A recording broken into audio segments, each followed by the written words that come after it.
Bismillahirrahmanirrahim.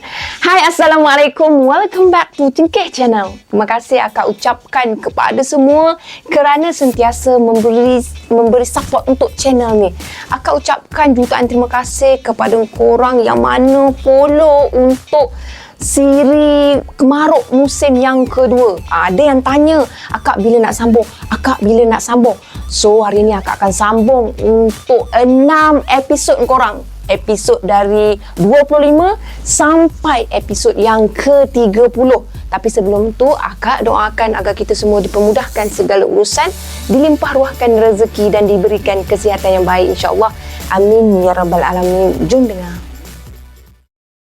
Bismillahirrahmanirrahim. Qul a'udzu birabbin nas, malikin nas, ilahin nas, min syarril waswasil khannas, الذي يوسوس في صدور الناس من الجنة والناس.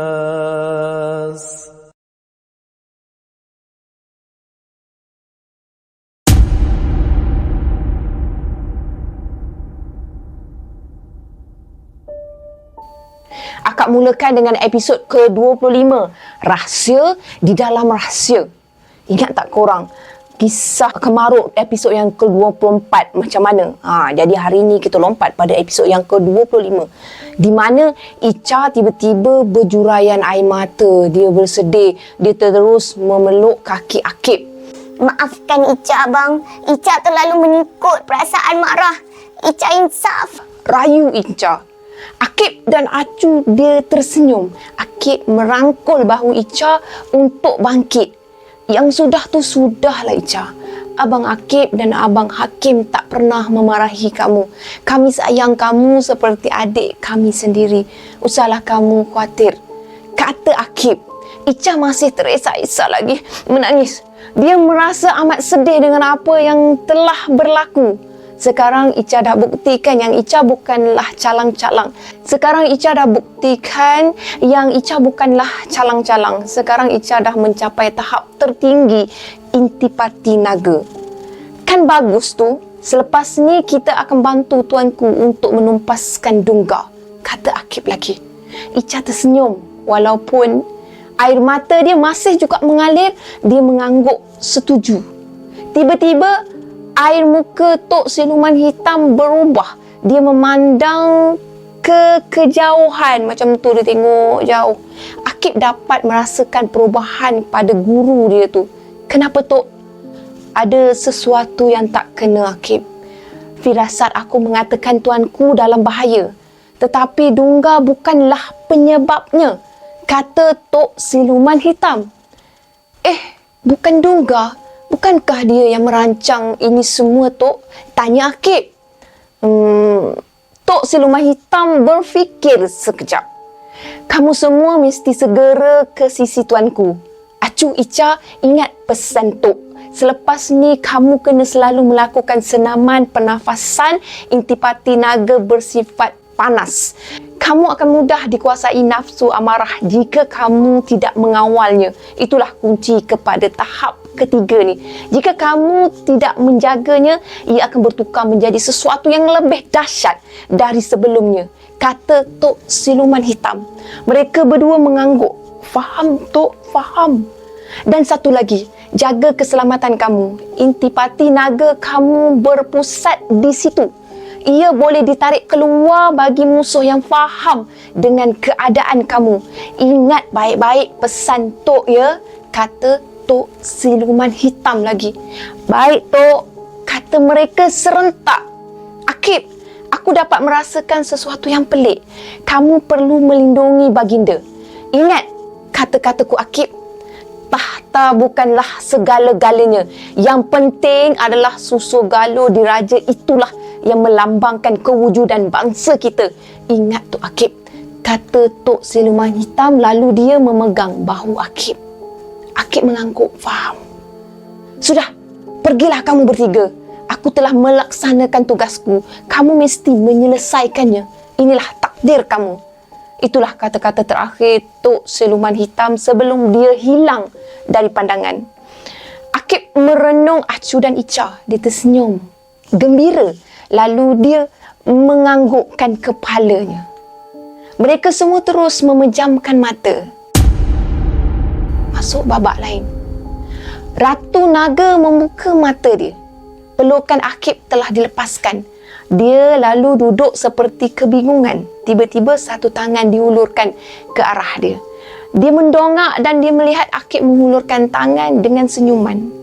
Maksudnya, untuk peringkat awal tadi, mereka berada di alam separuh sedar. Dan ini realitinya. Dicapainya tangan Akib, lalu Akib menariknya untuk bangun. Ratu Naga memandang sekeliling. Dia dapat melihat baginda dan mereka semua sedang bersedia untuk sebarang kemungkinan. Dia juga dapat melihat Dungga terbaring di lantai dalam keadaan cedera. Di belik kedua belah telapak tangannya, gelombang api yang biru masih kuat menyelubungi. Baginda datang merapati Akib. Akib, tak bahaya ke Ratu Naga ni? Baginda berbisik ke telinga Akib. Akib hanya tersenyum dan sambil menggelengkan kepala, tuanku menarik nafas lega. Akib tersenyum sambil menggelengkan kepala. Tuanku menarik nafas lega. Tiba-tiba Ratu Naga menghalakan tangan dia ke arah Dungga. Kau patut dibunuh. Dungga hanya menyeringai memandang ke arah Ratu Naga dalam keadaan bersusah payah. Dia cuba bangkit untuk duduk. Tokku cuba untuk menghalang tetapi baginda memberi isyarat menghalangnya untuk bertindak. Biarkan. Yang aku tunggu telah pun tiba. Kamu memang amat luar biasa, Ratu Naga, kata Dungga sambil menyeringai memandang ke arah Ratu Naga. Dia tersenyum, senyum yang sangat sinis. Akib secara rahsia dapat merasakan sesuatu yang tak kena pada Hakim. Dia cuba menggunakan jurus angin lintang dia, tetapi ia seperti dihalang oleh sesuatu yang gelap. Kenapa Hakim sangat pelik? Katanya sendiri. Tapi dari raut wajah Hakim, ia seperti sesuatu yang biasa je. Akib memutuskan untuk bersikap seperti biasa. Dia secara senyap bergerak berdiri ke sebelah Hakim. Tuanku, nak patik pancung terus kepala penderhaka ni? Kata Tokku. Kamu fikir aku dah kalah ke ku? Kata Dungga sambil mengangkat sebelah tangan dia. Tak, dia memetik jari dia. Serta-merta kesemua pengikut Dungga yang masih hidup muncul mengelilingi mereka. Dungga pula dia terus hilang lalu muncul di belakang pengikut dia. Mereka semua ni sanggup mati untuk aku. Kamu rasa kamu sudah menang ke? Tempelak Dungga. Mari Ratu Naga, aku ingin melihat kemampuan baru kamu yang amat aku nantikan. Dungga mencabar pada Ratu Naga. Ratu Naga dia memandang ke arah Akib lalu tersenyum. Akib mengangguk kepala sebagai tanda memberi kebenaran. Dia memberi isyarat kepada baginda dan ke semua mereka agar berundur sedikit untuk memberi laluan kepada Ratu Naga menguji kemampuannya. Mari, bentak Dungga. Baru saja Dungga menghabiskan kata-kata dia, Ratu Naga telah berdiri di hadapan Dungga. Dia terkejut, lalu dia berundur sedikit. Ratu Naga dia cuba menusuk perut Dungga dengan tangan yang diruncingkan. Namun Dungga hilang, lalu muncul tak jauh dari situ. Sayap alam aku lebih laju dari gerakan kamu. Serang, kata Dungga memberi arahan. Serentak dengan tu kesemua pengikut Dungga menerkam Ratu Naga. Mereka menerjah dengan rakusnya kepada Ratu Naga. Ratu Naga hanya membiarkan saja dirinya ditimbuni pengikut Dungga. Dungga tersenyum melihat keadaan tersebut. Baginda dan kesemua mereka ingin membantu, tetapi dihalang oleh Akib. Kita lihat dulu tuanku, biarkan Ratu Naga bermain dengan mangsanya dahulu, kata Akib. Tiba-tiba istana mulai bergegar. Kenapa ni? Tokku bersuara. Lalu cahaya kebiruan menembusi celahan timbunan tu. Kedengaran suara pengikut-pengikut Dungga mengerang kesakitan dan gegaran istana semakin kuat. Tiba-tiba Ratu Naga melonjak dan mendepangkan tangan dia. Kesemua pengikut Dungga tercampak bertebaran. Gelombang api biru Ratu Naga membakar mereka menjadi abu. Dungga tersenyum riang. Sudah kujangka. Belum sempat Dungga menghabiskan kata-kata dia, Ratu Naga telah muncul di hadapan dia. Menderu angin, meniup rambut Dungga dek kerana kepantasan Ratu Naga. Sas! Ratu Naga melakukan satu libasan ke leher Dungga. Namun, Dungga hilang seperti sebelumnya dan muncul tak jauh dari situ. Sama juga. Sudah ku katakan sayap alam aku lebih pantas dari gerakan kamu. Tapi buat masa ini kecederaanku tidak memberi kelebihan kepada aku untuk bertempur. Tetapi rancangan aku telah berjaya. Berhati-hati kerana urusan kita masih belum selesai. Sampai ketemu lagi. Dungga dia melemparkan senyuman menyindir, lepas tu dia pun menghilangkan diri dari pandangan. Mereka yang ada di situ menjadi agak pelik. Rancangan telah berjaya. Mereka berkata-kata di dalam hati, apakah masih ada perancangan lain yang telah disusun oleh Dungga? Tuanku, mohon patik menjejaki Dungga, kata Tokku. Nantiku, beta rasakan seperti ada yang tidak kena. Lebih baik kita bersedia di sini. Kita kena pastikan keadaan sekitar selamat dan kita kena merawat yang mana tercedera. Itu lebih penting buat masa ni, kata baginda. Tokku mengangguk, tanda faham. Hakim hanya mendiamkan diri saja.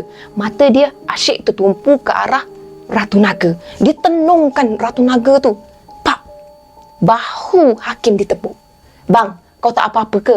Tiba-tiba Akib bertanya. Seperti tersedar dari lamunan, Hakim tersentak. Tak ada apa-apa. Tak usahlah kau risau, kata Hakim. Semasa menepuk bahu Hakim, Akib mencuba sekali lagi menyelinap ke dalam diri Akib. Tapi ia seperti terhalang oleh sesuatu. Tiba-tiba Hakim menoleh ke arah Akib lalu tersenyum. Dia menempis tangan Akib dan bahunya tu seperti tahu apa niat Akib. Kau tak usah risaulah, kata Hakim. Akib terkejut. Dia tergamam. Sejak bila Hakim mampu membaca fikiran dia? Satu persoalan yang ligat bermain di fikiran Akib.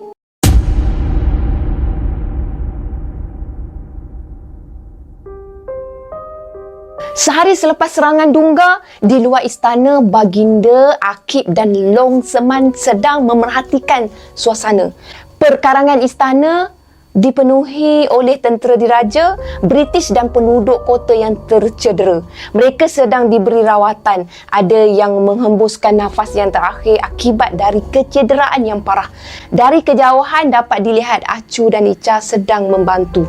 Baginda mengalirkan air mata melihat keadaan tersebut. Tuanku tak apa-apa, tanya Long Seman.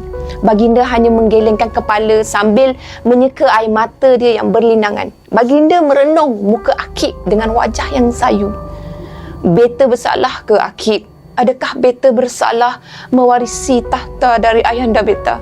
Tanya Baginda dengan suara yang sayu. Akib hanya mendiamkan diri je. Dia pun turut sama merasai kesedihan Baginda. Tuanku, adalah lebih baik jika kita masuk ke dalam istana. Keadaan masih belum selamat. Kita tak tahu apa niat sebenar Dungga. Long Seman mencadangkan macam itulah. Baginda hanya mengangguk setuju. Mereka bertiga mula berjalan masuk ke dalam istana. Tiba-tiba Baginda menahan mereka. Nanti, mana Hakim? Sejak dari pagi beta tak melihat dia, tanya Baginda. Mereka bertiga melilau matanya memandang sekeliling mencari Hakim. Biar Patik sahaja yang mencari dia. Tuanku dan ayah Long Seman bolehlah pergi memulihkan tenaga. Patik akan mengajak Hakim sama-sama menjaga keselamatan istana. Baginda menganggukkan kepala. Mereka berdua terus beredar meninggalkan Akib. Kau di mana bang? Kenapa dengan kau? Bisik Akib pada diri dia. Bahu dia ditepuk. Akib sedikit terkejut. Kau cari aku ke? Hakim menegur. Hush. Tak adalah bang, aku nak ajak kau meronda sekitar istana. Nak tengok-tengok keadaan. Jawab Akib. Hakim hanya tersenyum dan dia mengangguk. Setuju. Seketika kemudian mereka hilang dari pandangan. Di dalam sebuah bilik gelap di satu kawasan rahsia berdekatan dengan kota, Dungga sedang bersila sambil memejamkan mata. Seluruh tubuh dia diselaputi asap hitam nipis. Hanya sebiji mentol sahaja yang menerangi tempat dia bersila. Baik, kamu berhati-hati. Jika perancangan kita gagal, kita perlu bermula dari awal. Aku tak nak kita membuang masa. Dungga berkata-kata sendiri. Jelas dia sedang berbicara dengan seseorang secara gaib. Baik, nanti kamu bantu aku selesaikan. Dia amat berbahaya pada aku. Selagi dia ada, aku tak boleh membantu banyak. Dia tahu kelemahan aku. Ingat, bukan mudah untuk kita sampai ke tahap ini. Semua pengikut kita mati untuk memastikan perancangan kita berjaya. Beri aku masa untuk aku memulihkan diri aku. Dan aku akan cuba menghidupkan pengikut kita semula sekadar yang mampu. Baik. Hingga kita ketemu lagi. Tiba-tiba datang seseorang yang berjalan terbongkok-bongkok ke arah Dungga. Dia lalu terus bersujud. Tuan, aku bawa serpihan tulang pengikut kita seperti yang diminta. Tetapi hanya separuh saja yang mampu aku kutip. Selebihnya dah hancur, kata Bonggol sambil dia membuka telapak tangan dia. Dungga membuka mata dia. Bonggol masih hidup? Kan sebelum ni dia dah mati? Imbas kembali selepas Dungga menghilangkan diri. Dungga muncul di pinggir kota di kawasan di mana dia, Ratu Naga dan Bonggol memulakan langkah ke istana. Wajah dan rupa dia telah berubah menjadi seperti asal. Sangat tua. Dia jatuh melutut lalu dia memuntahkan darah. Seketika kemudian dia duduk berlunjur sambil menongkat tangan dia ke belakang. Dada dia turun naik dengan nafas yang tercungap-cungap. Sialku. Dia lalu bersila dan menegakkan badan. Dengan tangan yang menggigil, dia menyeluk pinggang dia, dikeluarkan sebatang jari yang telah kering lalu diletakkan di hadapan dia. Disapukannya darah yang berbaki di bibir lalu dicalitkan ke jari tersebut. Dalam keadaan lemah, dia mengangkat kedua belah tangannya tu ke udara. Mata dia dipejam sambil mulut dia berkumat kamit. Sambil mulut dia terkumat kamit membaca sesuatu. Sesekali terdengar butir kata yang langsung tak dapat difahami. Tiba-tiba Dungga menepuk tanah ke kiri ke kanan tulang tu. Pak, pak, bangkit. Pak, pak, bangkit. Dungga terus terlentang kerana kehabisan tenaga tatkala dia menepuk tanah. Dia mencungap-cungap dan sangat lemah. Tiba-tiba jari tu menjadi berbenjol-benjol. Benjolan tu mengembang dan mengempis dan dengan galaknya lah seperti buih yang mengembang. Semakin lama semakin banyak benjolan dan ia menjadi bertambah besar dan bertambah banyak benjolan. Sedikit demi sedikit benjolan yang membesar tu menjadi seperti bentuk manusia berbogil yang amat hodoh dan sedang membongkok seperti sedang bersujud. Tak lama kemudian, ia semakin menyerlahkan rupa sebenarnya. Semakin lama, semakin jelas ia adalah Bonggol yang telah dihidupkan kembali dengan kuasa gaib. Bonggol bangun lalu terus berteleku di sisi Dungga yang masih terlentang. Tuan, aku datang, Tuan. Dungga mencapai bahu Bonggol. Bawa aku ke makam bumi. Aku perlu pulihkan diri aku. Selepas ini, kamu bawa aku 10 orang lelaki untuk aku santap tenaganya. Kata Dungga. Baik, Tuan. Batas Bonggol, lalu dia mengangkat Dungga. Bonggol berjalan menuju ke arah sebatang pokok yang besar. Dia terus menyerap masuk ke batang pokok tu bersama dengan Dungga. Lalu menghilang. Tamat untuk imbas kembali. Masuk babak antara Bonggol dengan Dungga. Letak di situ tulang-tulang tu. kamu pergi dapatkan lagi 10 orang lelaki untuk ku santap. 10 orang yang telah kau bawa tidak mencukupi. Arah duga, baik tuan, aku pergi sekarang. Bongo terus bangkit dari sujud. Dia mengundurkan diri dia. Lepas tu dia menghilang dalam kegelapan malam. Dungga memandang ke arah tulang-tulang tersebut. Walaupun hanya separuh yang dapat dihidupkan dengan rancangan yang sudah menghampiri kejayaan, aku yakin kali ini aku pasti berbeza. Ini masuk pula pada babak yang lain. Semasa sedang membuat rondaan untuk memastikan keselamatan sekitar kawasan istana, bang, kalau aku bertanya, kau jangan marah. Tanya Akib. Kau nak tanya apa? Kenapa kau nampak lain, bang? Tanya Akib lagi. Hakim seperti sedikit terkejut. Lain yang macam mana? Aku adik kau lah, bang. Kita dah hidup berdua sejak kecil lagi. Aku faham betul tentang diri kau, kata Akib lagi. Ish, tak ada apalah, perasaan kau je lah tu. Akib diam seketika. Bang, kau ingat lagi masa umur kau 8 tahun, kita pernah kena rotan dengan arwah mak. Kau ingat tak? Itulah kali pertama arwah mak pukul kita. Ingat lagi tak, bang? Aku ingat lah, aku ingat. Mana boleh lupa. Masa tu kau... Belum Akib habis berbicara, Hakim memotong ayat dia. Aku kena pergilah ke pekarangan istana. Tadi ada seorang makcik minta tolong aku carikan anak dia yang hilang. Mungkinlah anak dia tu dah jadi mangsa serangan Dungga kot. Aku terlupalah, aku perlu pergi dululah, kata Hakim. Lalu dia terus menghilang. Akib cuba menahan dia tapi dah terlambat. Kepala dia ligat memikirkan sesuatu. Dia masih merasa ada sesuatu yang pelik menimpa abang dia tu. Di tempat pertapaan Tok Ku, dia sedang bertapa untuk memulihkan tenaga dia selepas penat bertempur. Memang dah menjadi tabiat dia seperti tu. Apabila dah pulih, dia akan sentiasa merayau kerana dia kebosanan. Tok Ku kan memang gitu. Sedang dia khusyuk bertapa, muncul seorang lelaki yang berpakaian seperti seorang bangsawan. Secara tiba-tiba, mukanya tu disarung dengan kain yang serba hitam. Tak ada sebarang lubang untuk lelaki tu melihat. Dia berpeluk tubuh di hadapan Tok Ku. Bagaimana kau boleh masuk ke sini? Tanya Tok Ku yang masih lagi memejamkan mata dia di tengah bertapa. Tak ada jawapan dari lelaki tersebut. Dia cuma mengeluarkan sebuah labu sayung. Lepas tu dia letakkan di hadapan Tok Ku. Penutup labu sayung tu dibalut dengan kain kuning, dililit dengan benang merah.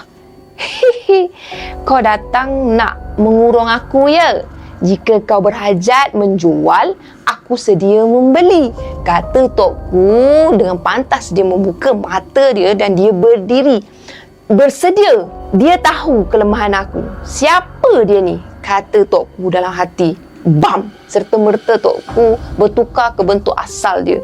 Dia seperti tahu yang dia bakal berdepan dengan lawan yang sangat hebat.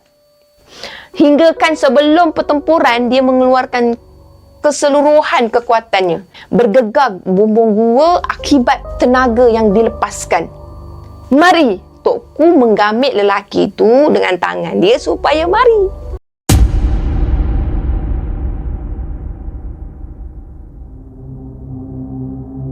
Dari luar gua pertapaan Tok Ku, keadaan sangat aman. Hanya bunyi-bunyian warga hutan sahaja yang kedengaran. Tiba-tiba, boom! Satu letupan yang kuat memecah suasana. Dinding gua Tok Ku pecah mengakibatkan dinding gua tu mengalami kerosakan yang teruk. Kelihatan sesuatu terpelanting semasa letupan tu bergema. Tok Ku terpelanting keluar lalu berguling jatuh ke tanah. Tok Ku mengerang kesakitan. Kemudian dia bangkit sambil dia memegang dada dia. Lelaki misteri tu muncul di hadapan dia. Labu sayung kemas dia pegang di tangan dia. Kau siapa bangsat? Bentak Tok Ku sambil tercungap-cungap. Tapi masih lagi tak ada satu jawapan pun yang diterima. Lelaki itu terus meluncur laju mengenakan satu tumbukan ke arah Tok Ku. Tok Ku menyilangkan tangan dia untuk menghalang tumbukan. Bam! Tok Ku terpelanting lagi ke tepi, tetapi kali ini dia menghentam batang pokok lalu tersungkur ke tanah. Dia terus bangkit lagi walaupun dalam keadaan memang sakit. Kau nak berahsia ya? Tak apa, aku akan cari sendiri. Bisik dia pada diri dia sendiri.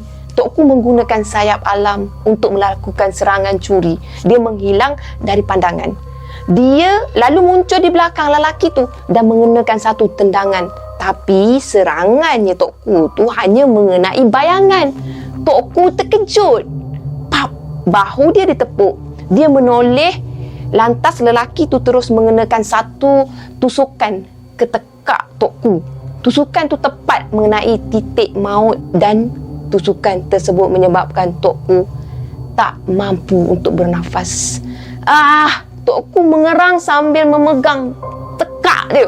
Dia terbongkok menjauhkan diri dari lelaki tersebut. Terasa seperti kekuatan Tok Ku tu dah hilang. Tambahan pula, Tok Ku masih lagi dalam tempoh memulihkan tenaga selepas serangan di istana. Bam! Satu tendangan hinggap di tengah belakang Tok Ku. Tok Ku terpelanting sehingga menghentam pokok yang lain. Muka Tok Ku dan badan Tok Ku terbenam ke dalam pokok tu. Lalu muncul lelaki tu sepantas kilat. Dia mengenakan tumbukan keras bertubi-tubi ke seluruh belakang badan Tok Ku. Bam, bam, bam, bam, bam, bam. Tok Ku tak mampu mengelak. Walaupun menahan serangan, dia menjadi sangat lemah. Lalu sedikit demi sedikit rupanya balik menjadi seperti manusia. Lelaki tu menghentikan tumbukan dia lalu berdiri menunggu Tok Ku untuk tumbang. Tok Ku terbaring, tak bermaya. Nafas Tok Ku masih lagi tersekat-sekat. Dia tak mampu mengeluarkan suara. Sakit sangat. Lelaki tu tanpa menghiraukan Tok Ku terus mendirikan labu sayung tersebut berdekatan dengan tempat Tok Ku terbaring dan membuka penutup labu sayung tu. Melihat keadaan tu, Tok Ku bangkit dalam keadaan separuh terbaring, menendang-nendang kaki dia untuk cuba menjauhkan diri. Lelaki tu hanya memerhatikan saja sambil memeluk tubuh. Lelaki tu menghulurkan tangan dia seperti sedang mencekak. Serta-merta Tok Ku terasa seperti dicekik. Dia meronta-ronta untuk melepaskan diri. Sedikit demi sedikit Tok Ku terangkat ke udara. Semakin lama semakin tinggi, semakin lama semakin tinggi. Rontaan Tok Ku juga semakin lama semakin melemah.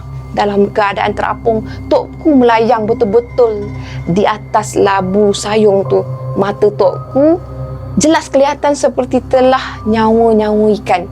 Pap! Lelaki tu menepuk tanah di hadapan dia. Lantas Tok Ku seperti disedut masuk ke dalam labu sayung tersebut.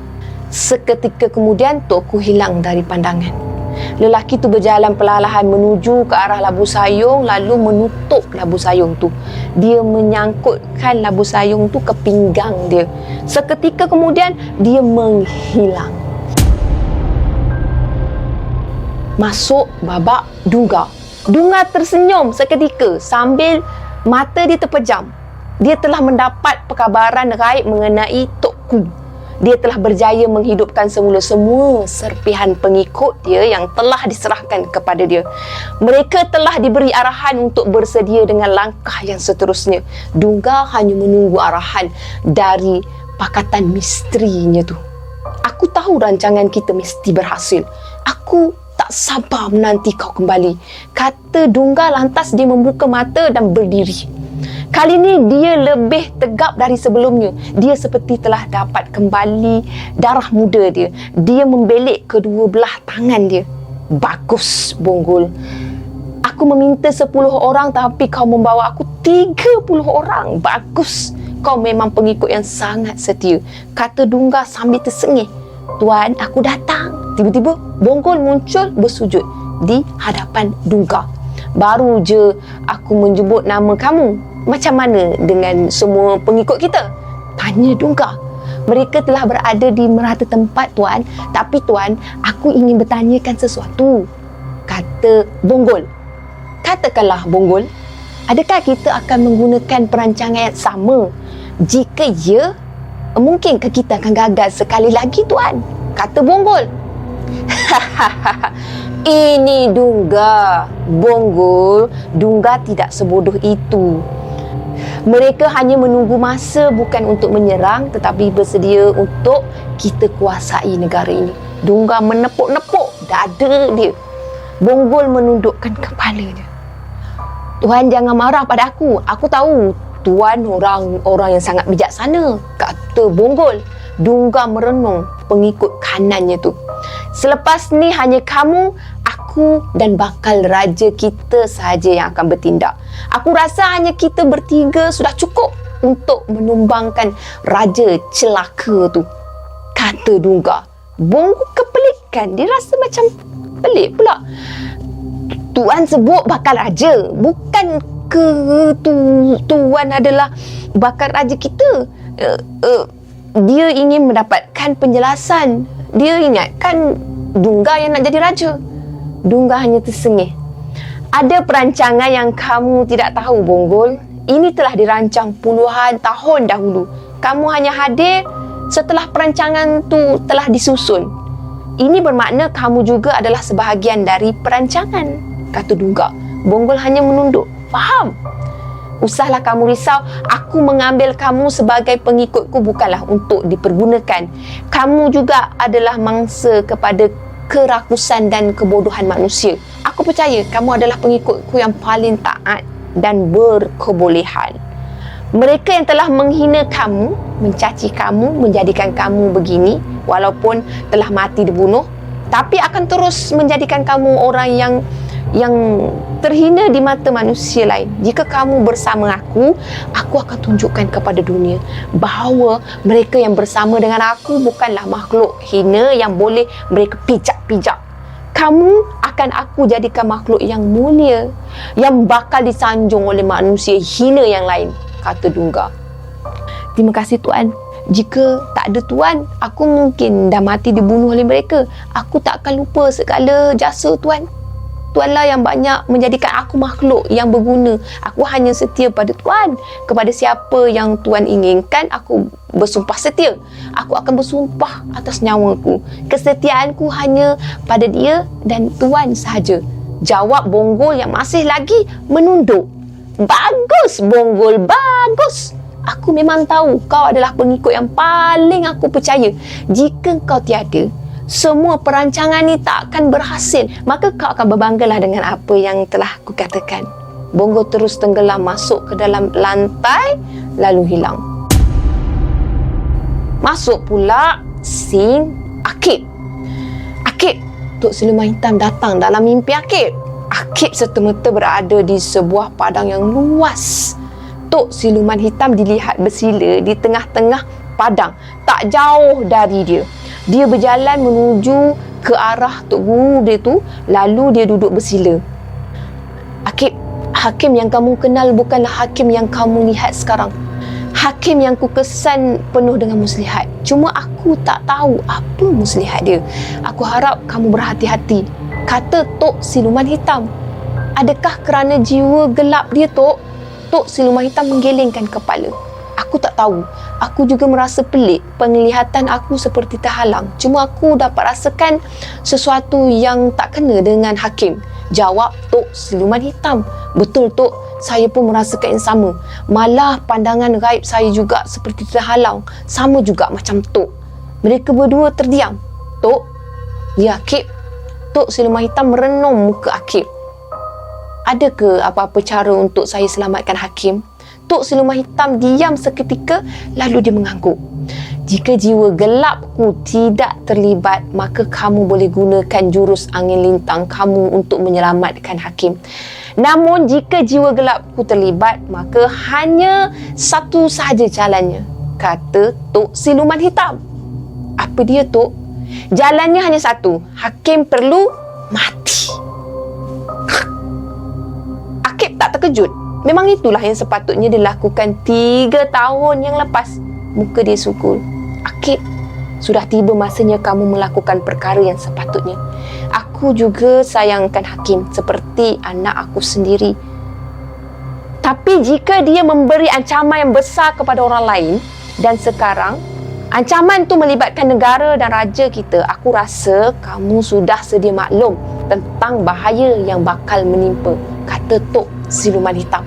Akib mengangguk. Dia akur.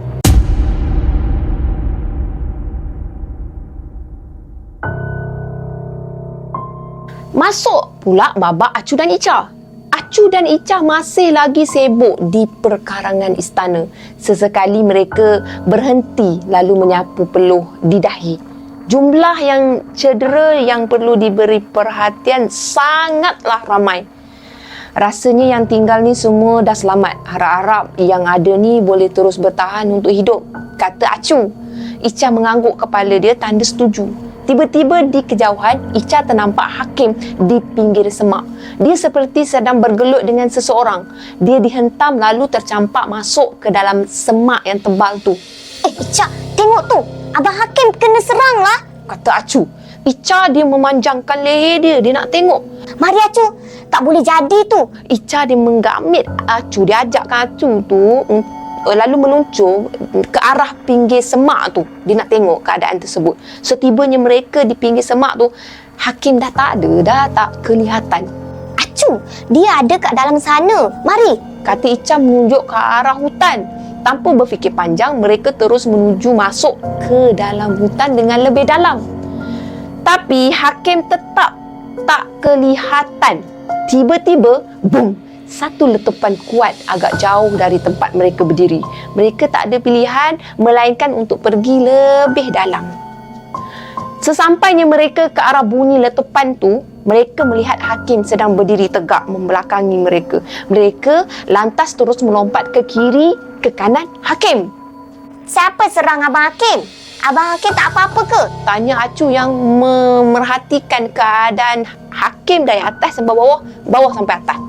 Hakim hanya tersenyum melihat mereka. Dia hanya menggelengkan sedikit kepala dia. Ica yang tak berpuas hati melompat ke arah semak. Dia memerhatikan sekeliling jika masih ada musuh yang ada kat situ. Tak perlulah kamu risau.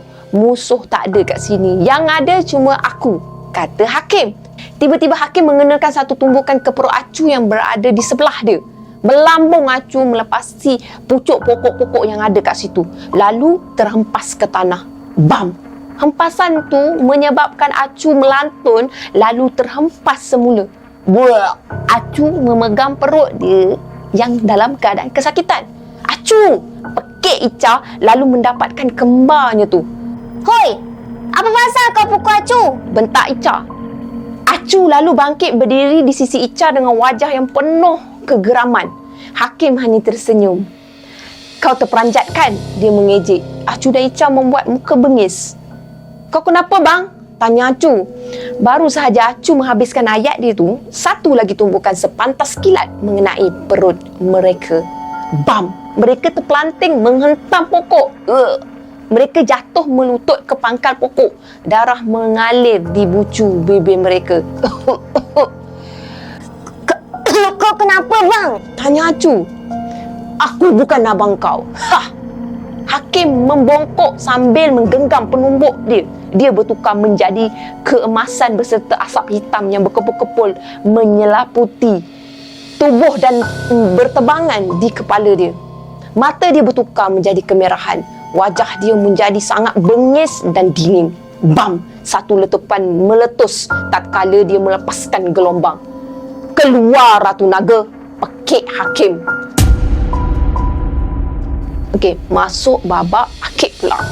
Akib sedang bersila di dalam sebuah bilik istana. Sedang melakukan latihan pernafasan untuk memulihkan tenaga dia. Keadaan bilik ditutup rapi.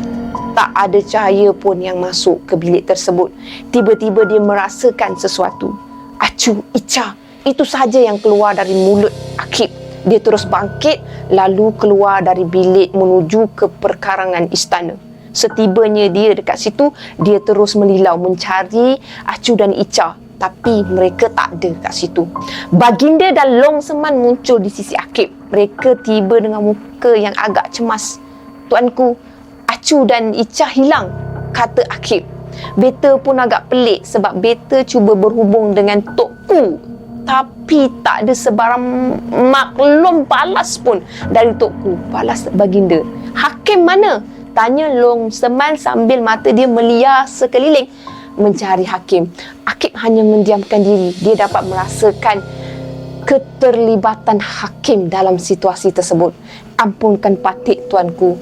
Biar Patik bertanyakan mereka yang sakit. Ada kemungkinan mereka tahu ke mana Acu dan Ica pergi kerana mereka dirawat oleh Acu dan Ica, kata Akib. Baginda mengangguk faham. Semasa Akib sedang sibuk bertanya, baginda bercakap seperti berbisik kepada Long Seman. Beta rasa ada sesuatu yang terjadi kepadaku. Apa kata kamu? Tanya baginda. Patik pun rasa begitu, tuanku. Perlu ke Patik menyampaikan berita ni kepada Sir Alex? Sekurang-kurangnya dia boleh mengarahkan tentera dia untuk membantu kita. Cadang Long Seman. Baginda mengangkat tangan dia sebagai tanda tidak bersetuju. Beta tak ingin mereka mencampuri urusan kita. Lagipun senjata mereka tidaklah sekuat mana untuk berhadapan dengan musuh seperti Dunga. Beta rasakan inilah alasan yang paling sesuai untuk kita mula menyingkirkan mereka keluar dari negara kita. Mereka sendiri tak mampu memberi kekuatan kepada kita. Buat apa kita letakkan mereka dekat sini? Hanya untuk menyedut hasil negara kita, untuk mengkayakan mereka. Selepas semua ni selesai, tahulah beta bagaimana untuk menghalau mereka. Mereka perlu ingat, mereka di sini disebabkan ayahanda beta. Kalau ikutkan hati beta, mereka dah lama beta halau keluar, kata baginda. Long Seman mengangguk faham. Lalu aku dengan perintah baginda, tuanku. Seorang pesakit itu mengatakan dia nampak mereka berdua pergi ke arah sana, kata Akib sambil menunjuk ke arah hutan yang bersemak tebal tadi. Mari, arah baginda. Lalu mereka bertiga terus meluncur laju ke arah yang dimaksudkan. Bam! Ratu Naga muncul di hadapan Hakim. Bersedia untuk disantap oleh aku, kata Hakim. Lalu sepantas kilat dia meluru ke arah Ratu Naga dan mengenakan tumbukan. Dah masuk babak, Ratu Naga dengan Hakim pula berlawan. Zup! Ratu Naga hilang dari pandangan. Tumbukan Hakim hanya mengenai angin sahaja. Hakim memandang ke atas. Ratu Naga terapung di atas dia. Hihi, itu sahaja ke? Tanya Hakim, lalu dia menghilang. Hakim muncul di atas Ratu Naga lalu mengenakan satu hentakan ke kepala Ratu Naga dengan kedua belah tangan dia. Boom! Ratu Naga menjunam ke bawah tanah. Namun dia terapung semula dan dia sempat mencecah kaki dia ke tanah. Macam tu. Ratu Naga yang masih terapung berpusing sehingga dia terapung dalam keadaan seperti berdiri. Riak wajah dia menunjukkan ketenangan. Kau kenapa bang? Tanya Ratu Naga. Kau tak payah tanya aku, kata Hakim. Lalu sepantas kilat dia muncul di hadapan Ratu Naga dan mengenakan tumbukan ke arah perut Ratu Naga. Pak! Tangan Hakim ditahan. Kali ni tak berjaya. Sekali lagi, aku bertanya kau. Kau dah kenapa bang? Kali ni aku tegas. Kau kenapa? Tanya Ratu Naga lagi. Hakim hanya menyeringai memandang muka Ratu Naga. Ratu Naga terus melempar Hakim dengan sebelah tangan dia sahaja. Hakim terpelanting hingga menyebabkan beberapa pokok tumbang kerana hentaman yang kuat. Boom! Masuk babak Akib pula. Akib dia mendepangkan tangan dia. Mereka yang berada di pinggir semak tebal terdengar bunyi letupan. Di sana ada bunyi letupan. Patik rasa mereka ada di sana, tuanku, kata Akib sambil menunjukkan ke arah hutan. Baginda mengangguk setuju. Mari, kata baginda. Mereka terus meluru masuk ke dalam semak menuju ke dalam hutan tebal. Hakim bangkit semula tengah berlawan kan dengan Ratu Naga. Hakim bila dia bangkit, tiba-tiba dia mengesan sesuatu dari kejauhan. Bangsat, cepat betul mereka mengesan. Aku mesti cepat-cepat menggunakan helah, kata Hakim lalu terus meluru ke arah Ratu Naga. Dia berdiri tidak jauh dari Ratu Naga. Dia angkatnya kedua belah tangan dia lalu ditepuk di hadapan muka. Mata dia dipejamkan. Lalu angin bertiup kencang. Segala debu-debu dan tanah naik ke udara hingga menjejaskan penglihatan. Hakim sedikit demi sedikit hilang dari dalam debu yang bertebangan. "Apa muslihat engkau?" kata Ratu Naga dalam keadaan sedia. Ratu Naga cuba mengesan Hakim dengan menggunakan kuasa dia. "Sana!" Lantas dia meluru mengenakan libasan. Tapi libasan dia hanya terkena angin sahaja. Ratu Naga menoleh. Dia merasakan Hakim berada di belakang dia. Dia melibas lagi. Tapi masih lagi tak mengenai Hakim. "Keluar kau, pengecut!" bentak Ratu Naga. Tiba-tiba timbul 2 pusaran debu di hadapan dia. Debu tu bertukar sedikit demi sedikit menjadi seperti bentuk manusia. Bentuk tu semakin jelas hinggalah ia menjadi 2 orang manusia, lelaki dan perempuan. Dua manusia lah, lelaki dan perempuan. Ratu Naga menjadi terkejut. "Mak, ayah." Kata dia dengan wajah yang keliru. Dia seperti tak percaya. Sueb dengan Saleha berdiri di hadapan dia. Kedua-dua mereka mengulurkan tangan untuk mendakap dia. Ratu Naga terpukau. Air mata dia mengalir seperti titisan api. Dia berjalan laju menuju ke arah Sueb dan Saleha dengan kedua belah tangan dia didepangkan. Di hati dia cuma satu je. Dia nak peluk kedua-dua ibu bapa dia tu seerat yang mungkin. Dia tak berpeluang nak peluk mereka tatkala mereka masih hidup. Itulah peluang keemasan yang telah sedia terhidang. Dia telah lupa bahaya yang sedang menanti. Itu adalah taktik Hakim. Apabila dia memeluk mereka, serta-merta kedua mereka bertebaran menjadi debu tanah. Dan dikala itu jugalah debu-debu yang bertebangan hilang dengan tiba-tiba. Ratu Naga jatuh melutut. Dia menangis tersedu-sedan. Di tangan dia tergenggam baki debu yang diragut dan dari bayangan Sueb dan Saleha. Pang! Satu tendangan libas mengenai tanduk Ratu Naga lalu mematahkannya. Boom! Serta-merta satu letupan berlaku. Lalu Acu dan Ica terpelanting ke kiri dan ke kanan. Kuasa Ratu Naganya telah hilang secara tiba-tiba. Namun tanduk dia masih menyala. Hakim berjalan perlahan lalu mengutip tanduk tu. Dikala itu Akib, Baginda dan Long Seman tiba di tempat tersebut. Mereka terus mendapatkan Acu dan Ica. "Kamu tak apa-apa?" tanya Akib. Mereka berdua hanya terbaring tak bermaya seperti telah nyawa-nyawa ikan. Kegeraman Akib naik hingga ke puncak. Dia mengetap gigi dia. Dia tahu nyawa mereka berdua dalam bahaya. Itulah kelemahan Ratu Naga dan ia boleh mengancam nyawa mereka berdua. Akib berdiri menghadap Hakim. "Aku tahu kau bukan Hakim. Kau Tok Nibung Tunggal, Pekik Akib." "Betul." "Seperti biasa, kau memang hebat. Tapi kau telah terlambat," kata Hakim. Habis sahaja Hakim berkata-kata, dia terus menjulang tanduk Ratu Naga dengan kedua belah tangan dia. Tok Nibung Tunggal telah mati. Yang ada hanya Hakim yang baru. Hakim yang bakal menjadi Raja Negara Buana. Dia lantas menikam perutnya tu dengan tanduk tu. Boom! Satu letupan yang amat kuat meletus membuatkan mereka semua tercampak bertebaran.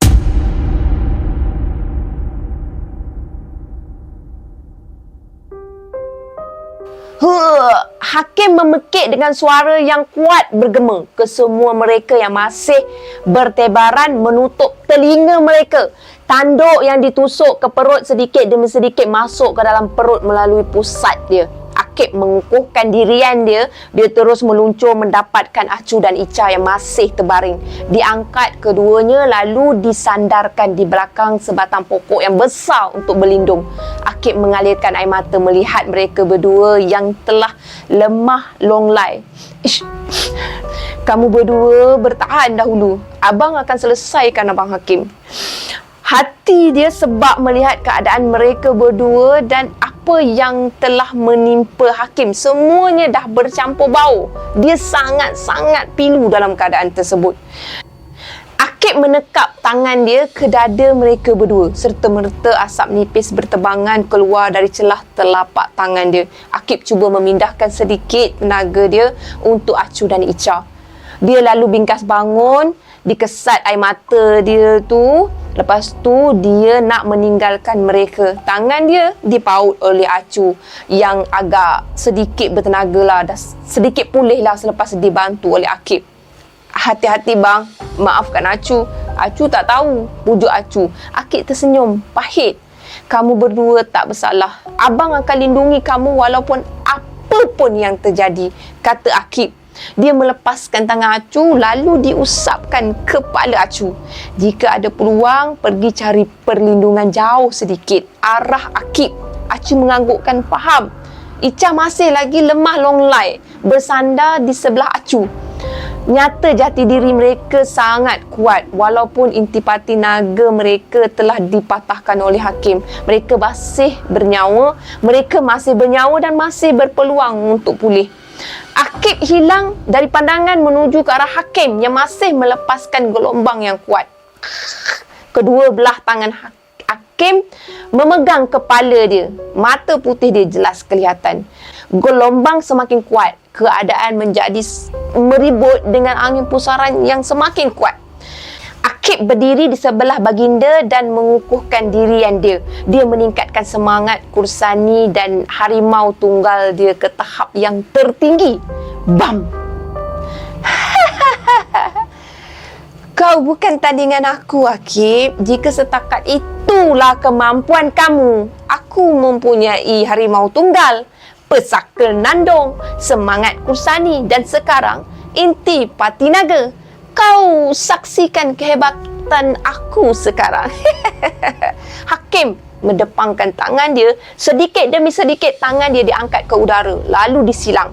Bergegar tanah di kawasan itu seperti gempa yang bakal melanda. Seluruh tubuh Hakim memancarkan sinar yang menyilaukan.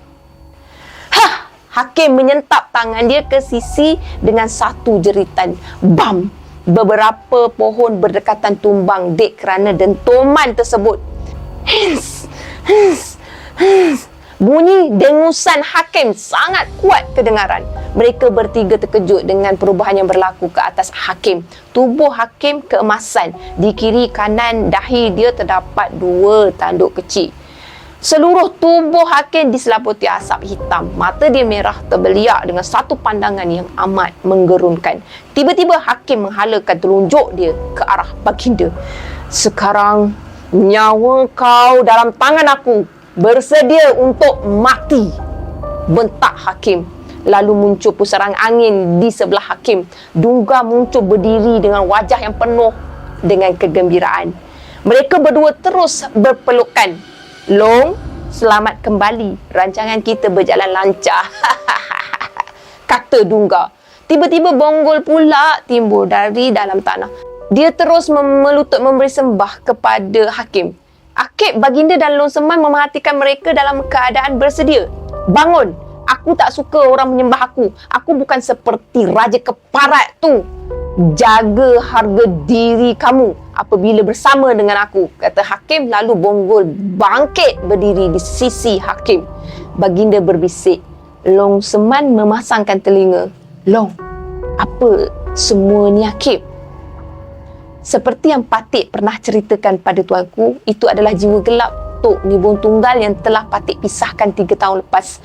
Sekarang ia telah masuk kembali ke dalam diri Hakim.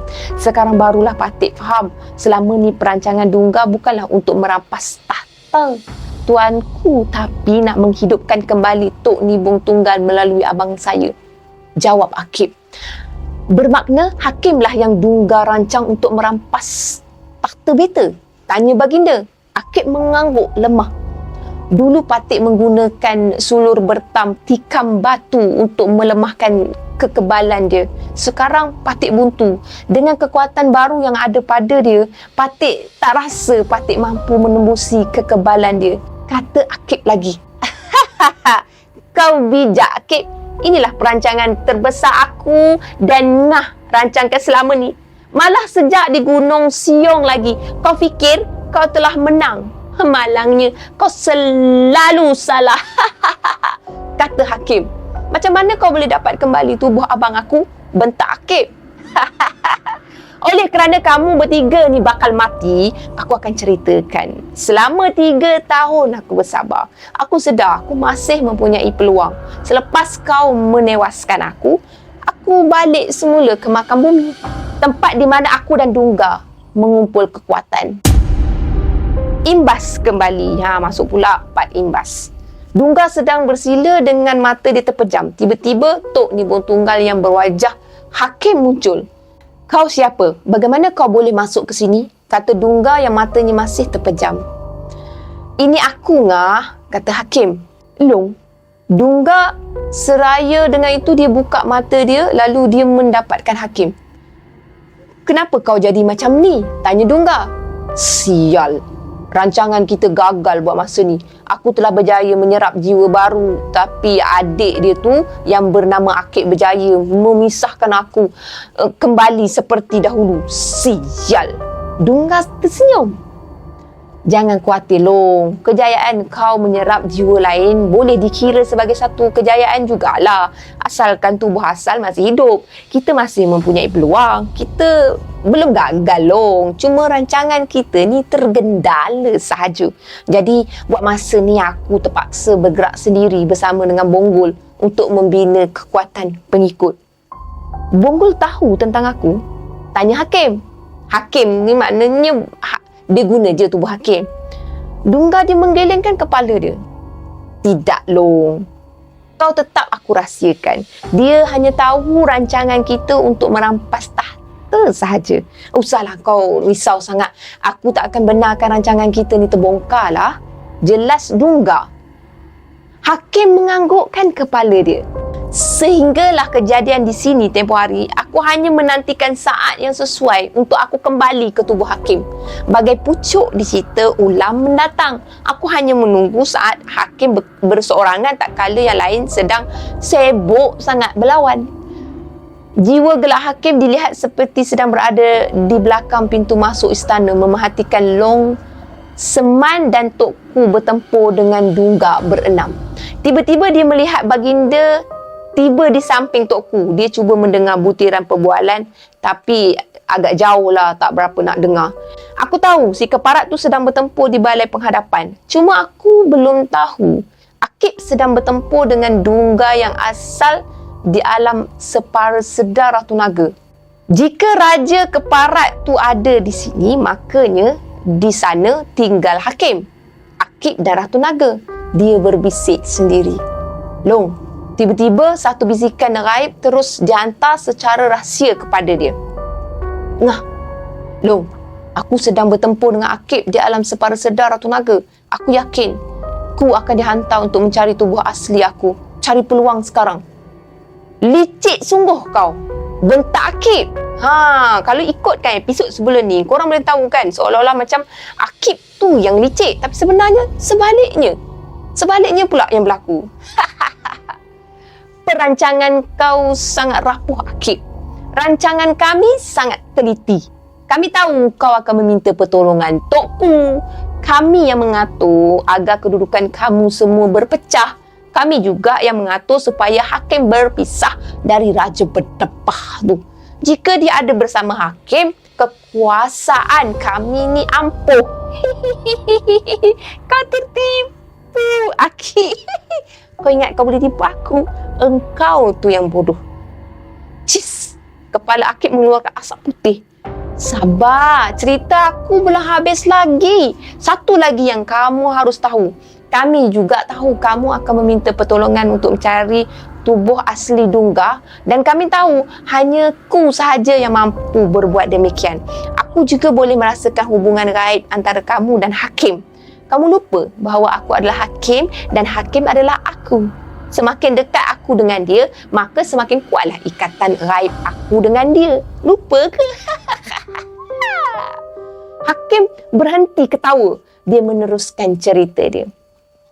Aku menyelinap masuk ke istana. Di kala tu, Raja Keparat tu telah termasuk perangkap aku dengan meninggalkan hakim bersendirian. Maka, semasa itulah aku memerangkap hakim. Tolong! Hakim yang sedang menjaga Akib tiba-tiba mendengar satu suara perempuan meminta pertolongan. Dia memerhatikan keadaan sekeliling. Mata dia tertumpu ke arah pintu keluar balai. Dia mendapati seorang gadis sedang terbaring dalam keadaan cedera. Tak boleh jadi, aku mesti tolong dia, kata hakim. Dan tanpa berfikir panjang, dia terus pergi ke arah gadis tu. Itulah titik awal mula hakim ni dipancing oleh Dungga ni untuk keluar dari kawasan istana tu. Itulah tumpuan hakim ni dah lari. Apabila dia dah berada hampir, tiba-tiba satu angin yang kuat menghembus ke muka dia. Gadis tu dah hilang dari pandangan. Kemana perginya dia? Mata dia meliar memandang sekeliling mencari gadis tu. Tiba-tiba leher hakim ni dipeluk oleh seseorang. Apa khabar Hakim? Hakim tersentak. Suara tu sama dengan suara dia. Dia cuba melepaskan diri dia, tapi dia tak mampu memegang orang yang memeluk dia tu. Dia sedari bahawa itu adalah jiwa gelap dia. Macam mana kamu boleh berada di sini? Jiwa kamu adalah jiwa aku. Jiwa aku adalah jiwa kamu. Tidakkah kamu rasakan kita ni adalah satu? Kata jiwa gelap Hakim. Lepaskan aku, bentak Hakim. Aku tak sebodoh kamulah. Inilah peluang aku untuk balik ke tubuh kamu. Kata jiwa gelap tu lalu mengangkat sebelah tangan dia dengan sebelah lagi tangan yang masih melekat di leher Hakim. Dari belakang dia merangkul tubuh Hakim lalu membenamkan tangan dia masuk ke dada Hakim dari depan. Serta-merta Hakim membeliakkan mata dia ke atas. Suara Hakim terkunci. Dia tak mampu nak memekik, tak mampu nak minta tolong pun. Hanya mulut dia sahaja tenganga tanpa suara. Sedikit demi sedikit seluruh jiwa gelap itu melekat dan menyerap masuk ke tubuh Hakim. Tubuh Hakim menggigil dengan sangat kuat. That's why lah Hakim telah berubah menjadi jahat. Seketika kemudian, seluruh jiwa gelap dia telah meresap masuk ke dalam tubuh Hakim. Hakim jatuh melutut sambil nafas dia tercungap-cungap. Dia bangkit dan memandang kedua belah telapak tangan dia. Dia lalu memberi bisikan gaib kepada Dungga. Aku telah berjaya. Aku telah berjaya. Dungga yang sedang bertempur tersenyum mendengar perkabaran tersebut. Maka hanya satu perancangan yang masih menunggu masa mematahkan kelemahan Ratu Naga. Dan seterusnya Hakim perlu menyerap intipati itu untuk menumbangkan baginda raja. Tamat untuk imbas semula. Jadi, apa pendapat kamu tentang perancangan agung kami? Bijak kan? Bijak kan? Bijak kan? Bijak sangat. Sambil Dungga mengejek. Mereka bertiga tertawa dengan kuatnya. Tiba-tiba tawa mereka terhenti. Hakim memandang tajam ke arah baginda. Sekarang intipati naga telah aku serap. Maka rancangan kami telah berjaya. Satu lagi yang perlu kami buat. Kamu semua mesti mati. Terutama sekali kau berdebah. Aku akan bunuh kau dengan tangan aku sendiri. Kata Hakim sambil menunjukkan ke arah baginda. Hakim. Baginda dan Long Seman memandang mereka dengan muka yang penuh dengan rasa geram. Dalam keadaan menggigil, mereka tidak menyangka bahawa mereka telah termasuk perangkap yang dirancang dengan hebatnya. Setan! Setan! Okey, Hakim.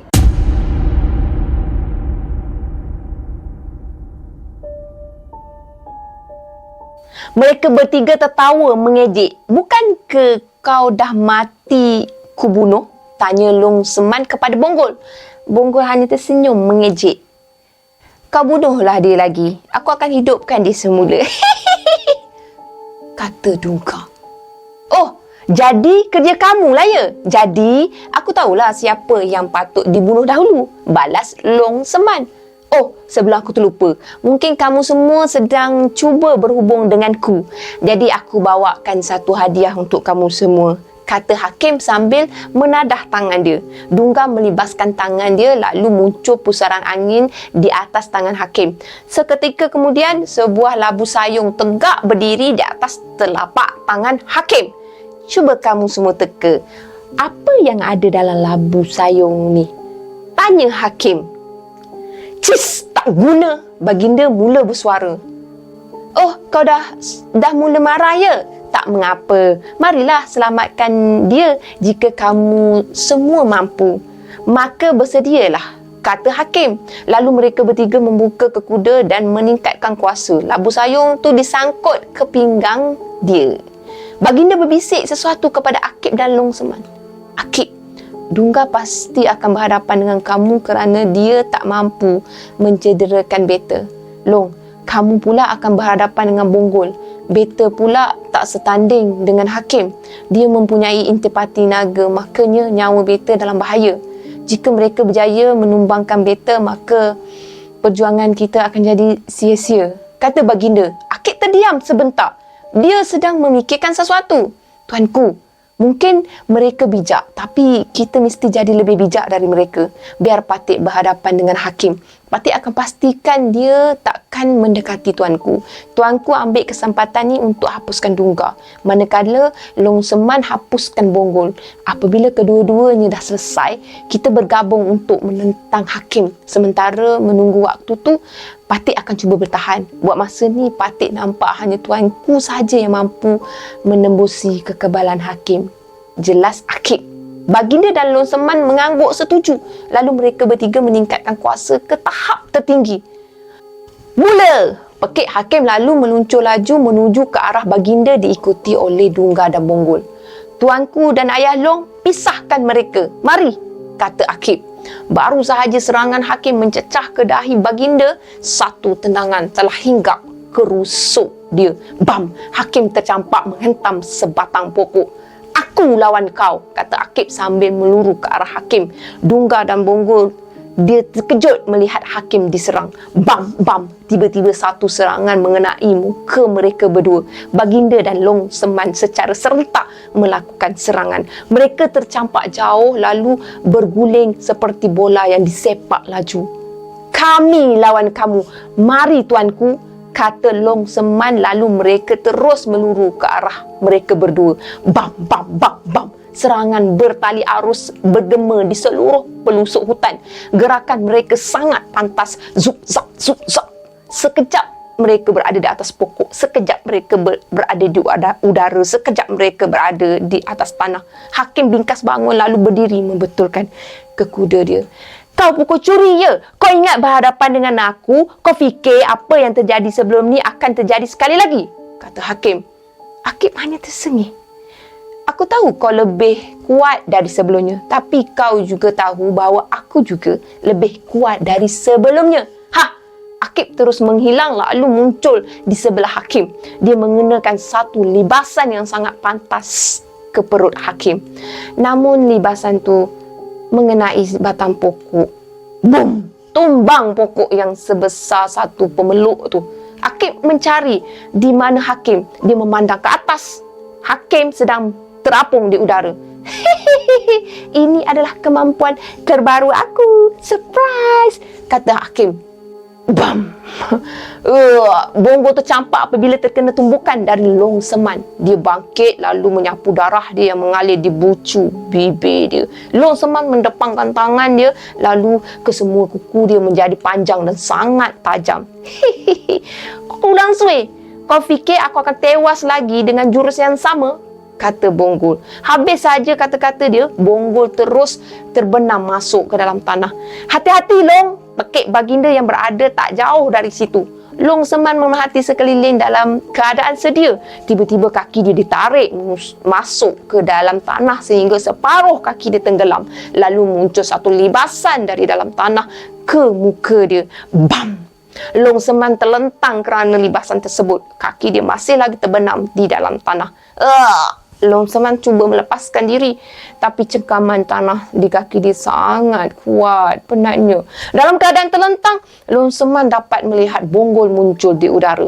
Dia melipatkan kedua belah kaki dia lalu menghalakan lutut dia ke perut Long Seman. Long Seman dia tak sempat nak mengelak serangan tersebut. Lalu satu hentaman yang kuat kedengaran. Boom! Bonggol terus membuat kuang balik kuang lah, lalu berdiri dan tenggelam semula ke dalam tanah. Long Seman memuntahkan darah. Long, baginda memekik. Tiba-tiba satu tendangan padu dari Dungga ke arah muka baginda. Namun, ia tak mencederakan walaupun sedikit. Baginda terus melompat tinggi lalu mengenakan serangan bertubi-tubi ke arah Dungga. Semua serangan baginda dapat ditempis dengan baik. Tapi dia tak mampu mengenakan sebarang serangan ke atas baginda. Itu syarat dia. Jika kau tahu tentang kuku langsui, maka aku akan hapuskan kau dengan satu lagi jurusku, kata Long Seman. Dia menggenggam penumbuk dia di sisi lalu membongkokkan sedikit. Long Seman melepaskan tenaga dia. Tanah yang mencengkam kaki dia berkembur menjadi debu-debuan. Long Seman berdiri dengan bayangan tangan-tangan yang besar di belakang dia. Tanah di sekeliling dia berubah menjadi lubang yang besar. Long Seman memejamkan mata dia. Dia menggunakan mata hati dia untuk mengesan di mana Bonggol. Sana! Long Seman melompat dengan tinggi sambil kesemua tangan dia dijulang ke udara. Dia lalu menghempas kesemua penumbuk dia ke tanah tatkala dia hampir menjejakkan kaki dia. Boom! Satu letupan yang amat kuat tercetus. Tanah berkembur ke udara. Bonggol melantun keluar dari dalam tanah. Bahagian kaki dia hancur akibat dari hentakan tersebut. Dia terhempas tidak jauh dari kedudukan Long Seman. Bonggol yang sedang menahan kesakitan cuba mengheret diri dia ke arah Dungga. Tuan, tolong aku, Tuan. Tuan, tolong aku. Tiba-tiba Long Seman muncul di hadapan dia. Selepas ini, kau minta tolong Tuan kau hidupkan kau. Itu pun jika dia masih hidup. Nah, bam, bam, bam, bam, bam. Bertalu-talu Long Seman menghentak penumbuk dia ke tubuh Bonggol hingga tubuh Bonggol penyek dan hancur. Darah Bonggol merecik ke sekitar kawasan. Dungga yang melihat Bonggol telah tewas di tangan Long Seman menjadi sangat marah. Dia cuba untuk pergi membantu, tapi telah dihalang oleh baginda. Sial! Lalu dia mengenakan serangan bertali arus ke arah baginda. Baginda terus tenang menempis serangan tersebut. Dungga melompat lalu berpusing mengenakan tendangan mengenai pipi baginda. Pak! Baginda menangkap kaki Dungga yang masih melekat di pipi dia. Lalu baginda mengenakan satu tusukan ke alat kelamin Dungga, padan kekal Dungga. Dungga tersungkur ke tanah sambil menahan kesakitan yang amat sangat. Kena-kena, kamu takkan mampu mencederakan Better. Dungga, kamu sudah lupa ke? Kata baginda. Dalam keadaan bersusah payah, Dungga bangkit. Senak dia akibat pukulan baginda yang masih terasa. Rajes. Belum sempat Dungga menghabiskan ayat dia, satu lagi tusukan hinggap ke perut lalu menembusi dia. Darah mencurah keluar dari mulut Dungga. Bam! Ni Akib pula. Akib tercampak hingga menghentam sebatang pokok. Hakim terus muncul di hadapan dia lalu menghalakan tangan seakan mencekik. Serta-merta Akib terapung sambil memegang leher dia. Dia tak mampu melawan. Tiba-tiba muka Hakim berubah lalu menoleh ke arah Dungga. Dia seperti tak percaya perut Dungga telah ditembusi oleh serangan baginda. Angah! Dia terus melepaskan cengkaman untuk memberi pertolongan. Tapi baru je dia nak pergi, satu tumbukan dari penumbuk besar Long Seman hinggap ke pipi dia. Pang! Pang! Dia jatuh tersungkur. Long Seman terus memapah Akib untuk bangkit. Aku tahu dia tak mampu melawan baginda. Maka sengaja aku aturkan supaya mereka berlawan. Bijak perancangan aku, bukan? Akib menempelak. Sekarang aku juga akan menjadi lawan kamu, Hakim, kata Long Seman. Dua dari bayangan tangan besar yang menongkat ke tanah membuat satu hentaman. Bam! Dungga menggigil menahan kesakitan. Sesekali dia memuntahkan darah. Kamu telah menderhaka kepada Better dan juga rakyat jelata. Kamu bersekongkol untuk menumbangkan kerajaan. Makanya kamu patut mati, kata baginda. Dungga mendongak sedikit, lalu mata mereka bertentang. Kau bukan raja aku, pui! Kata Dungga lalu meludah ke muka baginda. Baginda mengesat darah yang terpalit di muka dia. Baginda lantas menarik tangan dia keluar, lalu meruncingkan tangan dia. Ini demi rakyat jelata. Baginda mengenakan satu tusukan maut ke leher Dungga.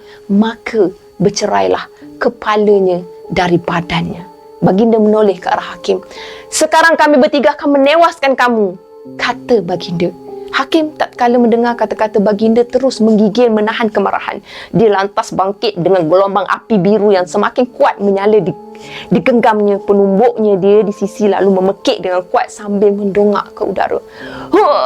Boom! Satu letupan biru yang sangat kuat tercetus dari dentuman tersebut. Akib, baginda dan Long Zeman ditolak ke belakang dek kerana gelombang yang sangat kuat. Sedia semua, arah baginda. Sekian saja untuk 6 episod Akak Hayun hari ini, dan semoga akak diberi lagi kelapangan untuk habiskan episod yang seterusnya nanti. Kalau korang nak ikuti, korang kena stay tune dengan akak. Apa yang baik sama-sama kita ambil jadikan toladan, apa yang buruk sama-sama kita ambil jadikan sebagai sempadan. Akak tegaskan kat sini, jangan ikut apa-apa yang tak elok pun dekat situ. Sekian, terima kasih. Jangan lupa like, share dan subscribe. Bye. Assalamualaikum. Terima kasih korang. Bye.